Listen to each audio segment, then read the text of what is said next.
सुप्रभात बच्चों। आज हम आपको व्याकरण का अगला पाठ पढ़ाने जा रहे हैं। पाठ का नाम क्या है? शब्द तथा वाक्य विचार, पाठ 3। आपको बता दूं बेटा कि ये शब्द किससे बनता है? वर्णों से बनता है। तो वर्ण कितने प्रकार के बताए गए हैं? 2 प्रकार के। कौन कौन से? स्वर और व्यंजन। अब देखिए कि स्वर को बोलते समय, पढ़ते समय हमें किसी अन्य व्यंजन की या अन्य वर्ण की सहायता नहीं लेनी पड़ती है, लेकिन जब हम व्यंजन लिखते हैं, पढ़ते हैं या वाक्य बनाते हैं तो उसमें हमें स्वर की मदद लेनी ही पड़ती है। व्यंजन हम बिना स्वर की मदद से लिख नहीं सकते, पढ़ नहीं सकते, इसलिए उसमें व्यंजन में स्वर का समावेश रहता ही है। अब स्वर और व्यंजन यानी वर्णों से शब्द तैयार होता है। वर्णों से क्या तैयार होता है बेटा? शब्द तैयार होता है और शब्दों से वाक्य तैयार होता है। वाक्यों से हमें अर्थ समझ में आता है। सबसे पहले एक शब्द हम ले लेते हैं फूल। क्या ले लेते हैं बेटा? फूल। इसका हमें वर्ण विच्छेद करना है। क्या करना है? वर्ण विच्छेद। तो वर्ण विच्छेद करते समय हमेशा हमें हलंत लगाना पड़ता है। किसमें? व्यंजन में।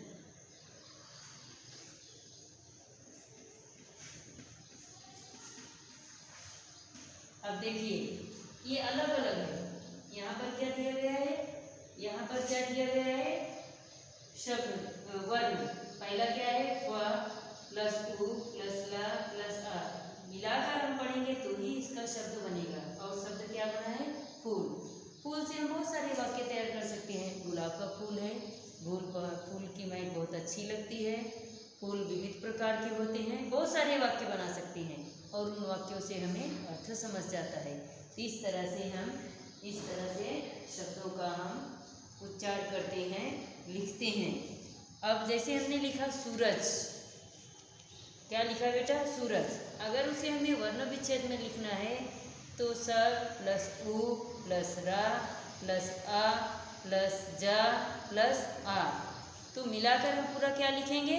सूरज। अब आपको बता दूं बेटा कि शब्दों से हम बहुत सारे शब्द तैयार कर सकते हैं, जैसे कमल, आम, नीम, महुआ, नींबू, घर। ये शब्द क्या है? सब वर्णों के द्वारा ही शब्द तैयार होते हैं। अब शब्दों के विविध प्रकार होते हैं। सबसे पहले हम जाएंगे इसमें शब्दों का वर्गीकरण। अब यहाँ पर पहला क्या है बेटा? शब्दों का वर्गीकरण में पहला है उत्पत्ति या स्रोत के अनुसार। यहाँ पर उत्पत्ति या स्रोत के अनुसार।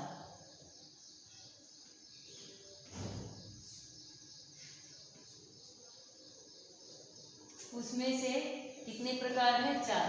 तत्सम शब्द, तद्भव शब्द, देशज शब्द, विदेशज शब्द। अब सबसे पहले हम पढ़ेंगे तत्सम शब्द। तत्सम शब्द क्या है? अपने मूल रूप में प्रयोग में आने वाले संस्कृत भाषा के शब्दों को तत्सम शब्द कहते हैं। जैसे दुग्ध, पुष्प, कर्ण और नेत्र, ऐसे बहुत सारे शब्द हैं। अब कर्ण को हम क्या कहेंगे? कान। दुग्ध को हम क्या कहेंगे? दूध। दधी को हम क्या कहेंगे? दही। तो जो भी शब्द संस्कृत में प्रयोग किए जाते हैं, हमारे बोलचाल के भाषा में कुछ ऐसे शब्द हैं जो हम संस्कृत में करते हैं, तो उसी से ये संबंधित है तत्सम शब्द। बहुत सारे ऐसे शब्द हैं जो तत्सम में लिखे जाते हैं। उसका जैसे वो कुछ शब्द आया, हमने लिखा कि पर्ण का हम क्या होगा? पत्ता। उसे तद्भव में लिखना रहा तो पत्ता लिखेंगे और तत्सम में लिखना रहा तो पर्ण लिखेंगे। और तत्सम में लिखना रहा जैसे कर्ण, तो उसको हम परिवर्तन करके लिखना है तो कर्ण को हम क्या लिखेंगे? कान। इस तरह से संस्कृत में प्रयोग में लाए जाने वाले शब्द तत्सम शब्द कहलाते हैं। बहुत सारे शब्द हैं इसमें, बहुत सारा हम लिख सकते हैं, लेकिन इसमें आपको समझाने के लिए सिर्फ थोड़ा समझे रहे, इसलिए आप लोग तत्सम के कम से कम 10 शब्द लिखना खुद से सर्च करके, ढूंढ करके। उसके बाद दूसरा है ख, तद्भव शब्द। तद्भव शब्द क्या होता है बेटा? कि संस्कृत भाषा के जो शब्द बदले हुए रूप में हिंदी में प्रयोग में लाए जाते हैं उन्हें तद्भव शब्द कहते हैं। अभी मैंने बताया आपको कि उसका जो हम परिवर्तन कहते हैं, कभी कभी लिखने के रहता है कि तद्भव का तत्सम शब्द बनाइए या तत्सम का तद्भव शब्द बनाइए, तो तत्सम मीन्स क्या हो जाएगा? संस्कृत, और तद्भव क्या हो जाएगा? हिंदी। अब जैसे दधी का दधी शब्द क्या हो जाएगा? तत्सम। उसको अगर हमने तद्भव में लिखने के लिए कहा तो क्या लिखेंगे हम? दही। और जैसे हमने कहा दुग्ध, तत्सम में हम क्या लिखेंगे? दूध। और तद्भव में लिखना रहा तो दूध। ऐसे बहुत सारे शब्द हैं जो हम लिखेंगे, और तद्भव और इसके 10-10 शब्द आप लोगों को लिखना है। ज़्यादा नहीं, ज़्यादा आप लोग याद कर लेना, पढ़ लेना, लेकिन नोटबुक में 10-10 शब्द इसके आपको लिखना पड़ेगा। उसके बाद है देशज शब्द। नंबर 2, देशज शब्द। अब देशज शब्द आप लोग सोचेंगे देशज मीन्स क्या? जैसे कि जो हमारे देश में हमेशा प्रयोग की जाती है, उसका हम कभी अदर भाषा में, अदर लैंग्वेज में, अन्य भाषा में नहीं प्रयोग करते। हमेशा हमारे देशी भाषा में, देशज का अर्थ क्या होता है? देशी भाषा में प्रयोग करते हैं, उसे हम कहते हैं देशज भाषा। अब जैसे हम सिर में बांधते हैं पगड़ी, अभी तो नया शब्द निकला है साफा, लेकिन हमारे जो देशज शब्द है, जो हमारी देशी शब्द है, उसे हम कहेंगे पगड़ी। उसके बाद है साड़ी। भले आज हम लोग साड़ी कहते हैं, लेकिन पहले के लोग पुराने ज़माने में, आज से कई साल पहले, साड़ी हो या कुछ भी हो, कितनी भी महंगी साड़ी हो, लेकिन जो हमारे सीनियर सिटीजन हैं, जो घर के बुजुर्ग हैं, श्रेष्ठ व्यक्ति हैं, वो धोती ही कहते हैं। चाहे वो कितनी भी महंगी हो, चाहे मलमल की हो, चाहे रेशम की हो, लेकिन उसे वो धोती ही कहते हैं। तो धोती शब्द क्या हो जाएगा बेटा? देशज। उसके बाद है झाड़ू। अभी तो ब्रूम कहने लगे, बहुत सारे नए शब्द निकल गए, लेकिन झाड़ू हमेशा देशज शब्द, यानी हम उसे प्रयोग करते हैं। और दूसरा है ठोकर। जैसे आप लोग कहते हैं कि टक्कर मार दी, और ऐसे हम दोनों ऐसे ये हो गया, तो उसे टक्कर, टक्कर यानी एक दूसरे से हमारा वो ठोकर लग गई, उसे कहेंगे हम ठोकर। उसके बाद है खिड़की। आप लोगों ने देखा होगा कि वो खिड़की बहुत प्रकार की होती है, वो चाहे बस की खिड़की हो, चाहे ट्रेन की गाड़ी की खिड़की हो, चाहे प्लेन की खिड़की हो, या घरों में, जैसे हर गाड़ियों में खिड़की रहती है, घर में तो रहती है बेटा, घरों में विविध प्रकार की, बस खिड़कियों का रूप, रंग, आकार अलग अलग होता है, लेकिन खिड़की हर घर में होती है। तो कि भले आज हम इंग्लिश में विंडो बोलने लगे हैं, लेकिन हमारे जो आज भी लोग खिड़की ही बोलते हैं। घर के सामने, सभी के घर के सामने दरवाज़ा लगा रहता है, तो उसे हम दरवाज़ा के साथ साथ प्योर हिंदी में क्या लिखते हैं, जो हमारी बोलचाल की भाषा है, उसे हम कहते हैं किवाड़। क्या कहते हैं बेटा? किवाड़। किवाड़ बंद कर लो। और खिड़कियों को क्या कहते हैं? किवाड़ी। इस तरह से प्रयोग किया जाता है। ये हो गया देशज शब्द। बहुत सारे, फावड़ा, फावड़ा है, कुल्हाड़ी है, खटिया है, धोती है, बहुत ऐसे शब्द हैं जो हम देशज शब्द यानी कि देशी भाषा में बोलते हैं। अब उसके बाद हम चलते हैं विदेशज शब्द। विदेशज शब्द का अर्थ तो आप लोगों को पढ़ने से ही समझ गया होगा बेटा, कि जो शब्द हम हमेशा हिंदी में कभी नहीं बोलते, उसे हमेशा इंग्लिश में ही बोलते हैं। और जो हमारी इंटरनेशनल लैंग्वेज है, अंतर्राष्ट्रीय भाषा है, वो है इंग्लिश। तो कुछ ऐसे सारे शब्द हैं जो हमेशा हम इंग्लिश में ही बोलते हैं। जैसे कपड़ा, कपड़ा तो सभी पहनते हैं और सभी कपड़ों में बटन लगाई जाती है। भले हिंदी में उसको हम कुछ नहीं कहते ही नहीं, हमारे मुँह से हमेशा एक बटन बंद कर लो। क्या कहेंगे बेटा? बटन बंद कर लो। पहले तो भी लोग बोलते थे कि हमें विद्यालय जाना है, हमें पाठशाला जाना है, लेकिन अभी हमारे मुँह से निकलता है क्या? नहीं निकलता है। बड़ा हो, छोटा हो, कोई भी हो, अरे बच्चों को स्कूल जाना है, अरे मुझे स्कूल जाना है, यानी हमारे मुँह से खुद निकलता है, हम दूसरों की क्या कहें। उसके बाद है हर क्लास में, हर कक्षा में टेबल रखा रहता है, टेबल को हम मेज कहते हैं क्या?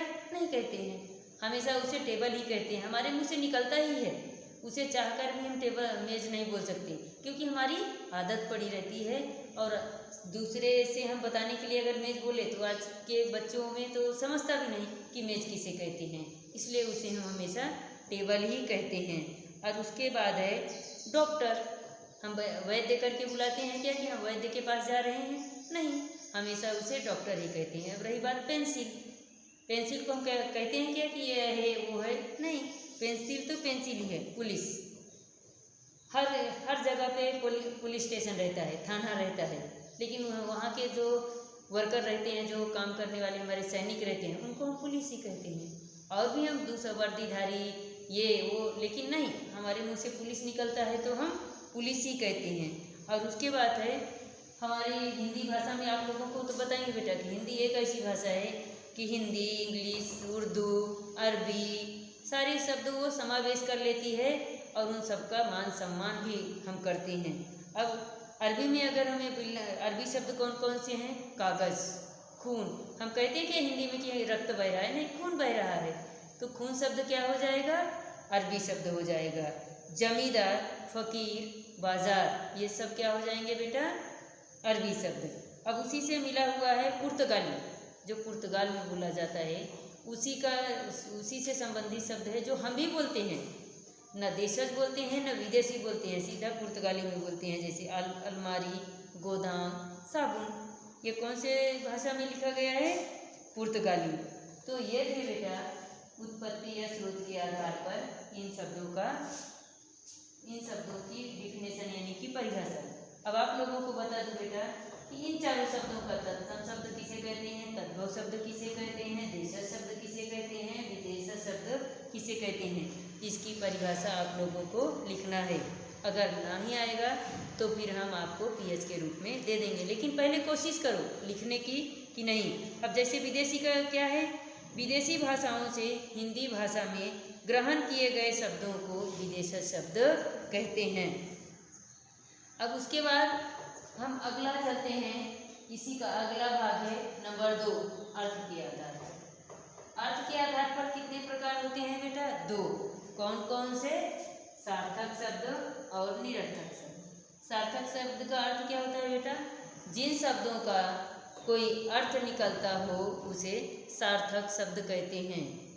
यहाँ पर बताया गया है कि जिन शब्दों का कोई अर्थ, जैसे राम खेलने गया, सीता खेल रही है, बच्चे पढ़ रहे हैं, नानी कहानी सुना रही है, शिक्षिका पढ़ा रही है, ये क्या हो जाएगा?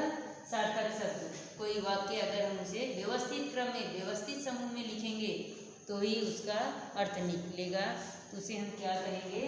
सार्थक शब्द। अब दूसरा क्या है इसमें? निरर्थक शब्द। निरर्थक का अर्थ क्या होता है बेटा? जिन शब्दों का कोई अर्थ नहीं निकलता उसे निरर्थक शब्द कहते हैं। जैसे खरगोश को काटकर गाजर खिलाओ, ये शब्द बराबर है क्या? नहीं, ये उल्टा पुल्टा है, अशुद्ध लिखा गया है। जैसे हमने कहा कि पानी वानी, वानी तो वानी का तो एक बार का अर्थ निकल जाएगा। वानी का अर्थ क्या होता है? बोलना। लेकिन रोटी सोटी, रोटी सोटी का अर्थ निकलेगा क्या? रोटी वोटी का अर्थ निकलेगा क्या? खाना वाना। वाना का अर्थ निकलेगा क्या? नहीं निकलेगा। इस तरह से इसे हम निरर्थक शब्द कहते हैं। जिन शब्दों का कोई अर्थ नहीं निकलता उसे हम क्या कहते हैं? निरर्थक शब्द कहते हैं। अब आगे हम चलते हैं बेटा वाक्य के अंग। आगे हम कहाँ चलते हैं बेटा? वाक्य के अंग। वाक्य के कितने प्रकार के वाक्य के अंग कितने प्रकार के होते हैं? 2। कौन कौन से? उद्देश्य और विधेय। उद्देश्य और विधेय, कर्ता और कर्म। कर्ता और कर्म। अब इसमें बताया गया है कि कर्ता के द्वारा किया गया कार्य विधेय कहलाता है। जैसे राम खाना खाता है या राम खाना खा रहा है। जैसे आप लोग इंग्लिश में पढ़ते हैं सब्जेक्ट और प्रेडिकेट। क्या पढ़ते हैं बेटा? सब्जेक्ट और प्रेडिकेट। ठीक उसी का हिंदी में विस्तारित रूप बताया गया है, उद्देश्य और विधेय। राम खाना खा रहा है, राम क्या हो जाएगा बेटा? उद्देश्य। खा रहा है क्या हो जाएगा, विधेय। खिड़की खुली है, खिड़की क्या हो जाएगी, उद्देश्य। खुली है क्या हो जाएगी, विधेय। पंखा चल रहा है, पंखा क्या हो जाएगा, विधेय, सॉरी उद्देश्य। और चल रहा है क्या हो जाएगा, विधेय। शिक्षिका पढ़ा रही है, शिक्षिका क्या हो जाएगा बच्चों, उद्देश्य। पढ़ा रही क्या हो जाएगा, विधेय। तो इस तरह से बहुत सारे वाक्य आप लोगों को बनाना है।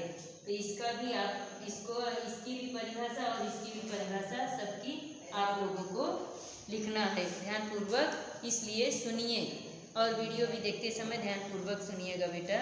अब आगे चलते हैं। उद्देश्य किसे कहते हैं, उद्देश्य किसे कहते हैं। वाक्य में जिसके विषय में कुछ कहा जाए उसे उद्देश्य कहते हैं। जैसे बच्चा रोता है, बच्चा रो रहा है तो इसमें क्या हो जाएगा, उद्देश्य, बच्चा।